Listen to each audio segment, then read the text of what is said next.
Bismillahirrahmanirrahim. Assalamu alaikum. Good morning, students. I am Kamar Abbas and welcome to new online class. Today's our topic is inert and labile complexes. Previously, we have discussed about Wallace bound theory and crystal field theory. On the basis of postulate of these theories, the complexes have been divided into two different types. So today we will discuss about them in detail. Definition: the ability of complex to engage in a reaction that result in replacing one or more ligand in its coordination sphere by other ligand is called lability, and the complexes in which the ligand are rapidly replaced by other are called labile complexes. Basically labile complexes उन complexes को कहते हैं जिनके अंदर reaction मुमकिन होते हैं, यानी कि एक कम्प्लेक्स के अंदर किसी एक लिगेंड को रिप्लेस करके उसकी जगह पर दूसरा लिगेंड लगा दिया जाए तो इसको आप लेबिलिटी कहते हैं. While the inability of the complex to engage in such reaction is termed as inertness, and the complex which exhibit such property are called inert complexes. Inert complexes वो होते हैं जो रिएक्शन नहीं करते या उनके अंदर replacement of the ligand is not possible. H. Taube has described the complexes as labile if they have. किसी complex को हम किस बेस पर, या एक साइंटिस्ट था H. Taube इसका नेम था, उसने complexes को डिस्क्राइब किया टू डिफरेंट टाइप्स में. If half life T1/2 of the reaction under 30 seconds while the reaction having half life greater than 30 second. तो वो तमाम रिएक्शन जिनकी हाफ लाइफ जो है 30 सेकंड से लेस होती है उनको आप लेबाइल कम्प्लेक्स कहते हैं, और वो रिएक्शन जिनकी हाफ लाइफ 30 सेकंड से अबव होती है उसको कहते हैं इनर्ट. यानी वो रिएक्शन जो स्लो होते हैं या which take more time to react उनको हम इनर्ट कहते हैं, और जो रिएक्टिव रिएक्टेंट्स होते हैं या वो कम्प्लेक्सेस जो फौरन रिएक्शन कर लेते हैं उनको हम कहते हैं labile complexes. Stability of the complexes. Basically जब हम इनर्ट और लेबाइल का कंसेप्ट स्टडी कर रहे होते हैं तो हमारे माइंड में आता है जो इनर्ट हैं वो बिल्कुल ही स्टेबल भी नहीं है, या इनर्ट बहुत स्टेबल हैं और लेबाइल कोई अनस्टेबल चीज़ है. तो इस चीज़ को हम ज़रा डिटेल से चेक करते हैं. The term inert and labile are kinetic terms because they reflect the rate with which reaction proceed, and these kinetic terms should not be confused with the thermodynamic terms stable and unstable. याद रखें inert और labile का हरगिज़ ये मतलब नहीं है कि ये कंपाउंड स्टेबल या अनस्टेबल है, बल्कि ये तो स्पीड के लिहाज से, रेट के लिहाज से, रिएक्शन की नेचर के लिहाज से हम कहते हैं कि ये इनर्ट है या फिर लेबाइल है. For example stability of the complexes को हम टू डिफरेंट टाइप्स में जो है डिस्कस कर सकते हैं, काइनेटिकली एंड थर्मोडायनामिकली. काइनेटिकली की अगर हम बात करते हैं तो इसके मुताबिक क्या है, वेदर कम्प्लेक्सेस आर स्टेबल और स्टेबल फॉर रिएक्शन और नॉट. क्या जो हमारे पास गिवन कम्प्लेक्सेस हैं वो रिएक्शन करने के लिए स्टेबल हैं या नहीं है. तो अगर तो वो रिएक्शन नहीं कर सकते तो उनको हम कहते हैं इनर्ट कम्प्लेक्सेस, अगर वो रिएक्शन कर सकते हैं तो उनको कहते हैं लेबाइल कम्प्लेक्सेस. वेदर कम्प्लेक्सेस अगर हम थर्मोडायनामिकली बात करें तो फिर इसमें भी हमारे पास टू टाइप्स होती हैं, beta type and K type. Beta and K type जो है this term is introduced thermodynamically for two different type of reaction जिनको हम आगे डिस्कस करते हैं. Consider the reaction M plus NL एक मेटल है जिसके साथ डिफरेंट लिगेंड्स हैं, तो इससे हमारे पास MlN एक कम्प्लेक्स बन जाता है. अब इस रिएक्शन का बीटा जो है वो उसको आप रेट कांस्टेंट भी कह सकते हैं, जिस तरह हमारे पास Kc होता है जो कि बेसिकली इक्वल है concentration of product to the concentration of reactant के.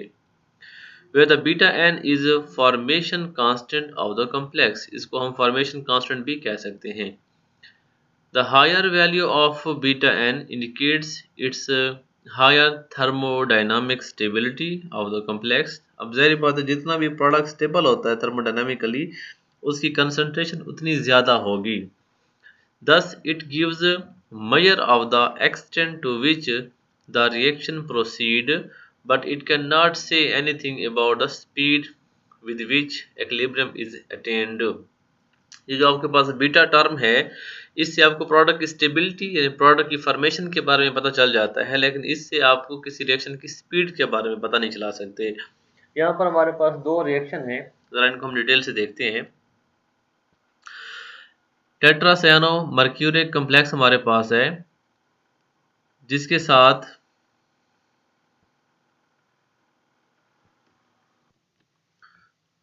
साथ हम रिएक्शन कर रहे हैं 4 साइनाइड्स का. इसमें जो कार्बन हमने यूज़ किया है दैट इज़ कार्बन 14. ठीक है. अब सायानो के साथ रिएक्शन करने के बाद हमारे पास क्या बन जाएगा, टेट्रासायानो मर्क्यूरिक कम्प्लेक्स बन गया, बट इसमें जो हमारे पास साइनाइड है वो कार्बन 14 के साथ आ चुका है, जबकि जो सिंपल साइनाइड्स हैं वो रिप्लेस हो चुके हैं. अब इस रिएक्शन का जो रेट ऑफ फॉर्मेशन कांस्टेंट है बीटा एन वो है 42 और इस रिएक्शन की हाफ लाइफ जो है वो वेरी स्मॉल है. क्या रिड्यूस करेंगे इसके बारे में. थर्मोडायनामिकली ये एक स्टेबल कम्प्लेक्स है एंड कैनेटिकली अनस्टेबल है. एक दूसरा कम्प्लेक्स देखते हैं जिसमें हमारे पास क्या है, हेक्सासायानो क्रोमियम कम्प्लेक्स है. इसके साथ भी हम इन 6 साइनाइड को रिप्लेस करेंगे with 6 active cyanides. Active cyanides वो होते हैं जिसमें कार्बन 14 हम यूज़ करते हैं. And remember that carbon has 3 isotopes. उसमें जो कार्बन 14 होता है दैट इज़ रेडियो एक्टिव, उसको हम एक्टिव कार्बन भी कहते हैं. तो इस रिएक्शन के बाद जब रिप्लेसमेंट हो जाती है हमारे पास hexa active cyano chromium complex जब हासिल होता है तो इसकी जो बीटा एन है दैट इज 37 एंड इसकी हाफ लाइफ 24 है, 24 days. That is very very large amount.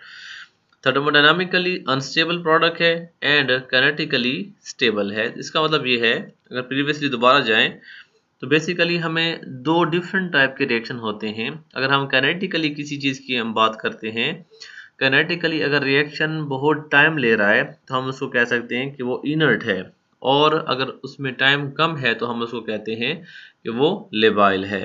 तो ऊपर का जो रिएक्शन हमारे पास है उसको हम कह सकते हैं कि ये एक लेबाइल कम्प्लेक्स है, और नीचे वाला जो है ये एक इनर्ट कम्प्लेक्स है बिकॉज इसने 24 डेज लेता है रिएक्शन करने के लिए, जबकि इसकी हाफ लाइफ बहुत स्मॉल है. The inertness or the lability depends upon the activation energy. High activation energy imparts inertness. हम जैसे कि जानते हैं किसी रिएक्शन को प्रोसीड करने के लिए हमें एक एक्स्ट्रा एनर्जी चाहिए होती है जिसको आप एक्टिवेशन एनर्जी कहते हैं.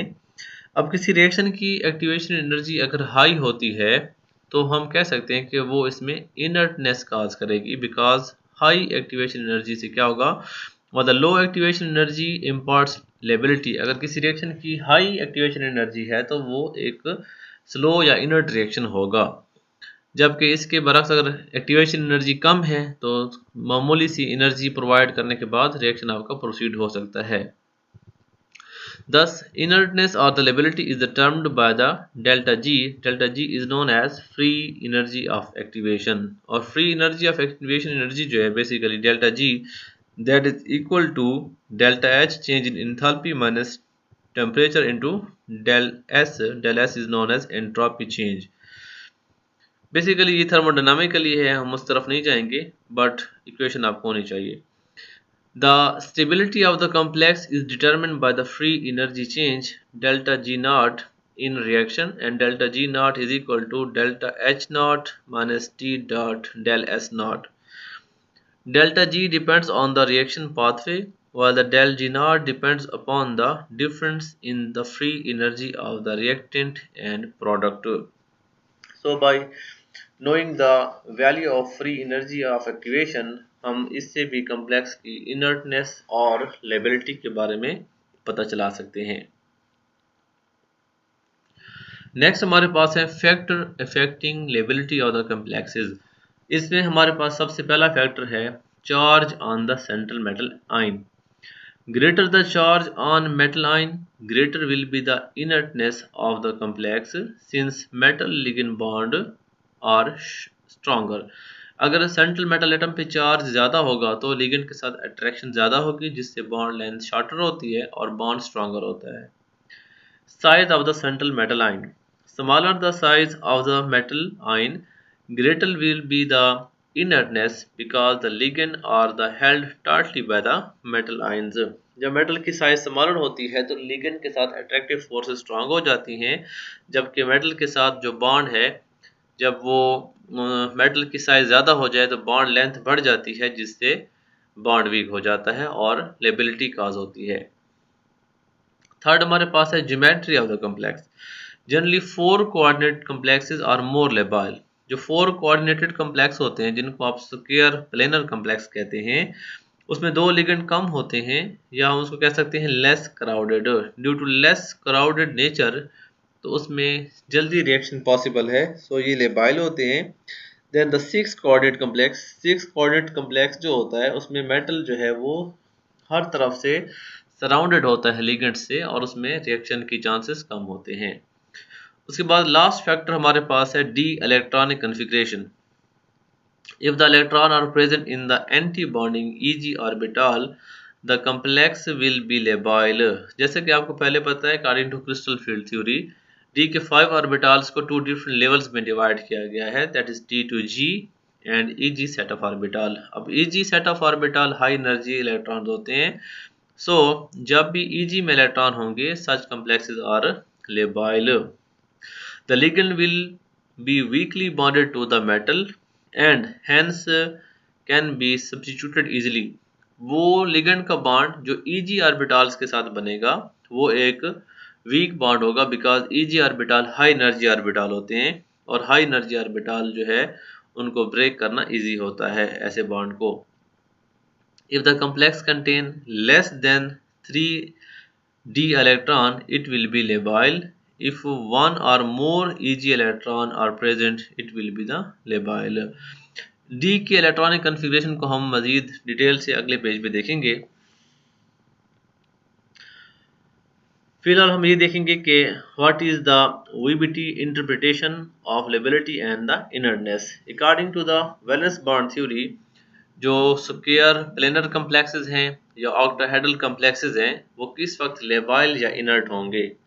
तो सबसे पहले हम देखते हैं स्क्वायर प्लेनर कम्प्लेक्सेस को।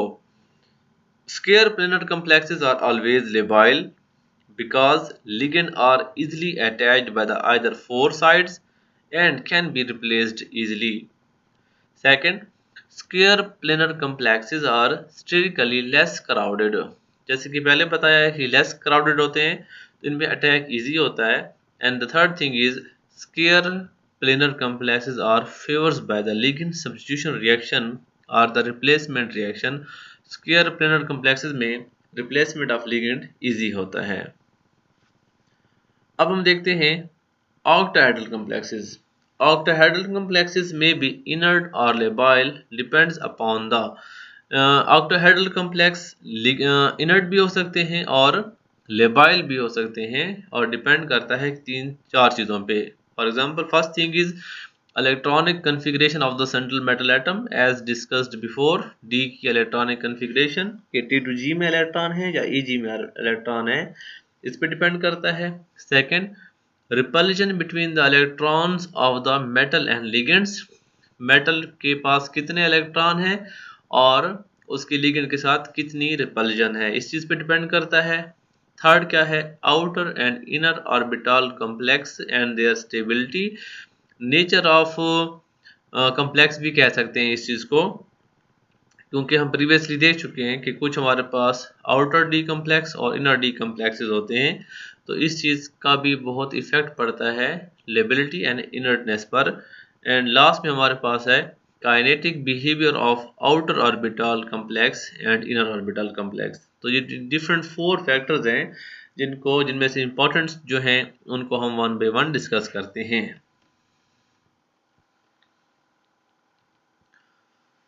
अब हम फर्स्ट ऑफ ऑल देखते हैं inner and outer D complexes. जैसा कि वैलेंस बॉन्ड थ्योरी में हम ऑलरेडी डिस्कस कर चुके हैं, जब एक स्ट्रॉन्ग फील्ड लिगेंड होता है तो वो सेंट्रल मेटल एटम के जो वैलेंस इलेक्ट्रॉन होते हैं डी वाले उनको पेयर अप कर देता है और इस तरह इनर डी ऑर्बिटल वैकेंट हो जाता है और हमारे पास इनर डी कम्प्लेक्स बनते हैं। जबकि लिगेंड जब वीक लिगेंड होता है तो वो डी के इलेक्ट्रॉन्स को पेयर अप नहीं कर सकता और उस वक्त जो है आउटर डी को यूज़ करते हुए कम्प्लेक्स बना लिया जाता है। जैसे कि हम जानते हैं कि आउटर डी कम्प्लेक्स जब बनता है तो इनर डी में इलेक्ट्रॉन अनपेयर्ड प्रेजेंट होते हैं। इसके पॉइंट्स क्या हैं? इसमें there an D orbital is always used. Outer D complexes में डी ऑर्बिटल जो है वो आउटर यूज होता है। इसकी हाइब्रिडाइजेशन क्या होती है? sp3d2। इसके अलावा जो कि डी बाहर का है एंड वी नो दैट अगर हम बात करते हैं 3d एंड 4d की तो 4d ऑर्बिटल जो है वो 3d ऑर्बिटल से बड़ा होगा। इस बड़े ऑर्बिटल के साथ जो लिगेंड का बॉन्ड बनेगा metal ligand bond is larger, longer भी कह सकते हैं, एंड वीकर बॉन्ड होता है। Less energy is needed to break bonds. Such complexes are called high energy complexes क्योंकि इनका डी हाई एनर्जी वाला ये आउटर डी होता है। आउटर डी होने की वजह से ये हाई एनर्जी कम्प्लेक्सेस होते हैं and remember that high energy complexes need very less energy to break the bond, so they are labile complexes. अगर इनर डी कम्प्लेक्सेस की हम बात करते हैं तो इनका जो डी है वो n-1 डी ऑर्बिटल यूज होता है। इनके अंदर D2sp3 हाइब्रिडाइजेशन होती है। इनका ml bond shorter and stronger होगा, so high energy is needed to break the bond. Called low energy complexes, इनको आप लो एनर्जी कम्प्लेक्सेस कह सकते हैं and these are always inert. किसी भी आउटर डी कम्प्लेक्स के बारे में हम देखें तो D0, D1, D2, D7, D8, D9 ये हाईली लेबाइल कम्प्लेक्सेस होते हैं। D3 एंड D4 जो है ये लेस लेबाइल होते हैं। किससे? D0, D1 और D2 से। जबकि D5 और D6 वाले कम्प्लेक्सेस जो है ये इनर्ट कम्प्लेक्सेस होते हैं जिनको हम डिटेल से देखते हैं। Explanation of the liability on the basis of CFT। पहले हम CFT की बेस पर देख लेते हैं। CFT क्रिस्टल फील्ड थ्योरी की बेस पर CFT assume the splitting of D orbitals of the metal. हम पहले डिस्कस कर चुके हैं कि क्रिस्टल फील्ड थ्योरी के मुताबिक डी के जो ऑर्बिटल हैं वो 2 डिफरेंट लेवल्स में स्प्लिट हो जाते हैं। Filling of the electron in them result in the different crystal field stabilising energy.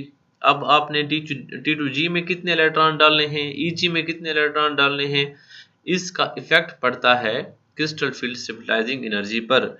और उसके बाद क्रिस्टल फील्ड एक्टिवेशन एनर्जी जो है ये भी एक फैक्टर है कि क्रिस्टल फील्ड एक्टिवेशन एनर्जी में से आप माइनस करते हैं क्रिस्टल फील्ड एक्टिवेशन एनर्जी ही है।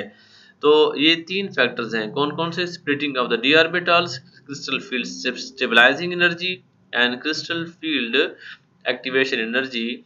अगर हम crystal field activation energy find करना चाहते हैं किसी कम्प्लेक्स की तो वो बराबर होती है crystal field stabilising energy of the intermediate which is known as transition state minus the crystal field stabilising energy of the reactant. अगर आप एक्टिवेशन स्टेट की एनर्जी में से रिएक्टेंट की एनर्जी को माइनस कर लेते हैं तो इसी को तो हम कहते हैं activation energy.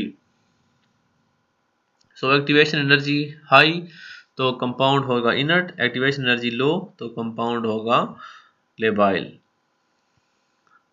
CFT interpretation of the lability and the inertness. देखिए ऑक्टाहेड्रल कम्प्लेक्सेस के अंदर हम जानते हैं कि D के जो 5 ऑर्बिटल्स हैं वो डिवाइड हो चुके होते हैं T2G और EG सेट ऑफ ऑर्बिटल में। अब जब बात करते हैं D0, D1, D2 की, ये तीनों कम्प्लेक्स लेबाइल होते हैं, easily approach from the ligand और इन पे लिगेंड की इजी अप्रोच हो सकती है।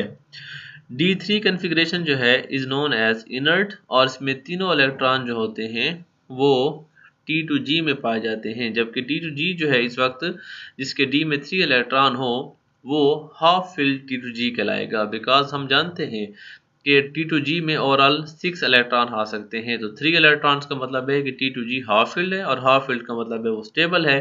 सो D3 कॉन्फ़िगरेशन जो है वो एक स्टेबल कॉम्प्लेक्स को जन्म देती है। उसके बाद हम बात करते हैं D4 की। D4 में हमारे पास दो कॉम्प्लेक्सेस होंगे, लो स्पिन के साथ भी हो सकता है और हाई स्पिन के साथ।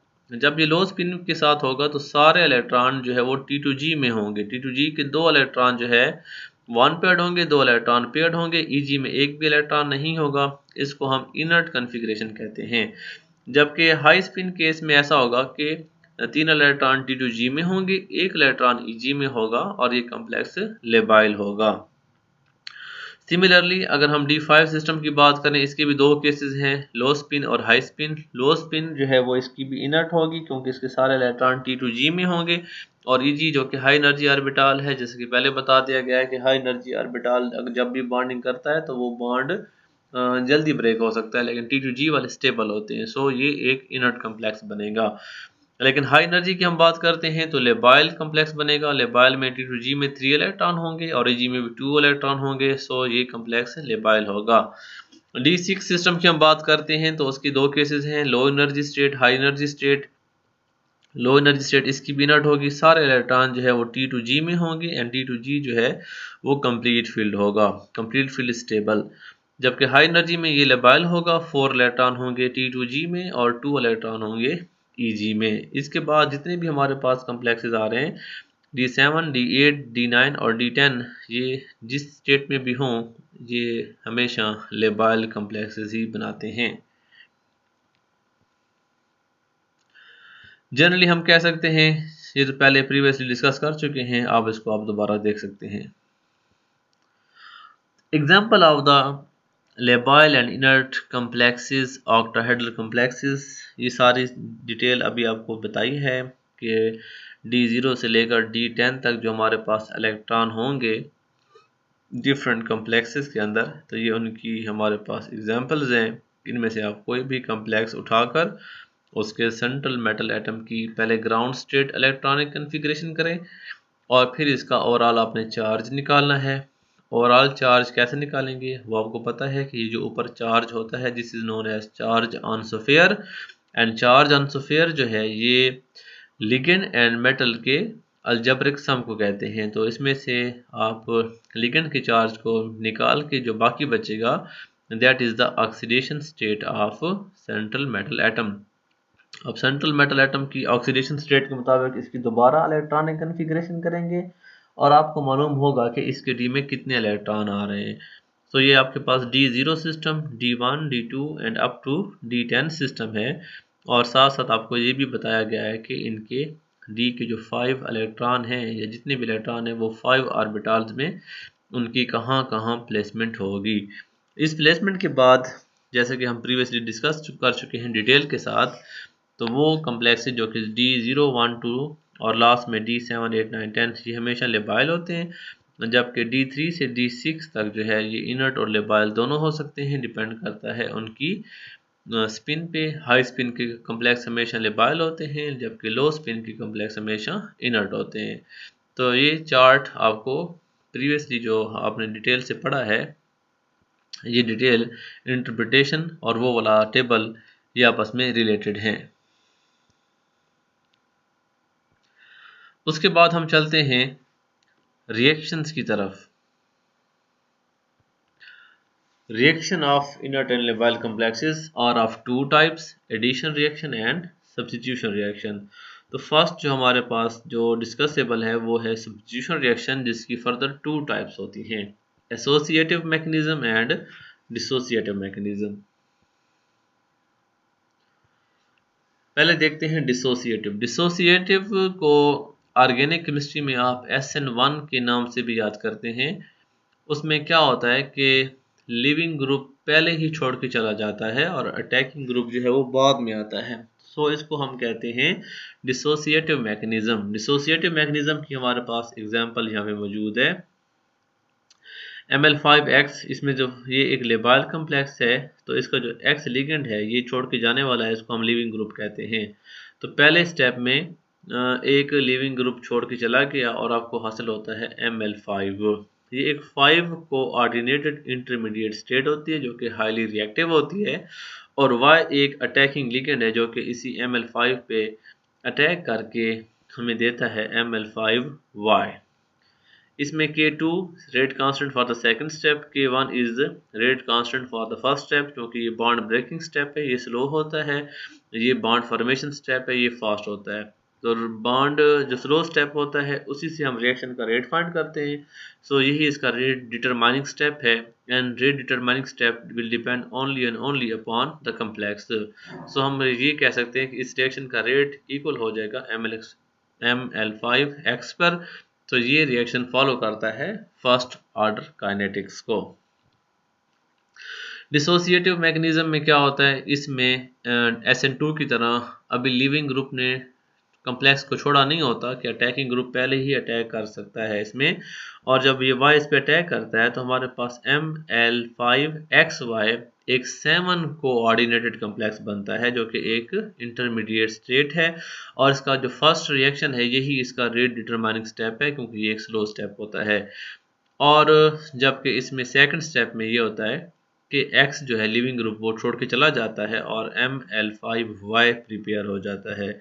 जबकि इस किस्म के रिएक्शन में जो कि हम रेट फर्स्ट स्टेप से फाइंड करेंगे, और रेट हमारे पास जो है वो डायरेक्टली प्रोपोर्शनल है concentration of first complex as well as ligand के। सो हम कह सकते हैं कि इसमें रेट दोनों पर डिपेंड करेगा, और ये रिएक्शन फॉलो करेगा सेकेंड ऑर्डर काइनेटिक्स को। So dear student, at the end हम क्या देखेंगे, square planar complexes generally react via associative mechanisms. Square planar में ऑलरेडी 4 कोऑर्डिनेट्स होते हैं, तो 5वें लिगेंड की अटैचमेंट बहुत आसानी से हो सकती है। सो वो फॉलो करता है 4 एसोसिएटिव मैकेनिज्म को, जबकि ऑक्टाहेड्रल कम्प्लेक्सेस के अंदर ऑलरेडी 6 लिगेंड अटैच होते हैं। तो जब तक एक लिगेंड छोड़ के जाता नहीं है तब तक दूसरा लिगेंड अटैच करना मुश्किल होता है। सो इसके लिए जो ऑक्टाहेड्रल कम्प्लेक्सेस हैं ये डिसोसिएटिव मैकेनिज्म को फॉलो करते हैं। सो स्टूडेंट्स, ये था आपके पास inert and labile complexes, and I think आपने काफ़ी डिटेल से इसको डिस्कस कर लिया है, एंड आपने इसके ऊपर अप्रोच कर ली होगी कि इनर्ट और लेबाइल कम्प्लेक्सेस क्या चीज़ होती है। ठीक है। सो इसके अलावा अगर आपको के माइंड में किसी किस्म के क्वेश्चंस हैं तो आप मुझे इनबॉक्स कर सकते हैं, और साथ ही साथ आप वीडियो को लाइक करें और चैनल को भी सब्सक्राइब करें, और आपके जो फ्रेंड्स हैं उनको भी ज़रूर शेयर किया करें, बिकॉज नॉलेज है और इसको जितना आप एक्सपेंड करेंगे उतना ही ये इंक्रीज़ होती है। सो टेक केयर, दुआओं में याद रखें। अल्लाह हाफिज़।